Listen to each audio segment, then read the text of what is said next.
Тут все так близко находится, что мы даже, вчера специально прошлись пешком, потому что пешком мы дошли быстрее, чем ехали на машине. Потому что везде светофор. И погода тут хорошая. Да, хорошая погода, люди все добрые, общительные, поэтому я сразу решила, я хочу сюда еще раз вернуться.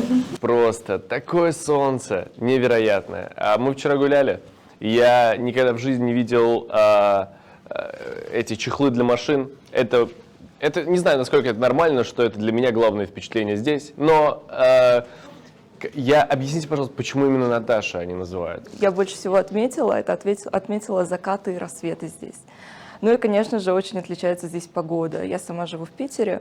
У нас, конечно, тоже скачет она, но не так сильно. Прилетела я в 5 утра, и погода была минус 20, а на утро уже было там минус 3, почти 0 градусов. Очень, конечно, тоже интересно. Яркое солнце. Я пожалела, что я забыла солнечные очки. И кажется, что здесь надо действительно приезжать и ехать куда-то за город.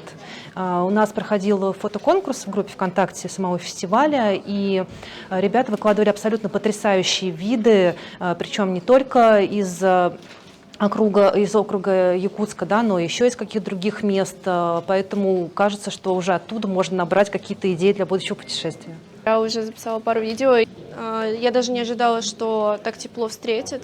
Очень приятно.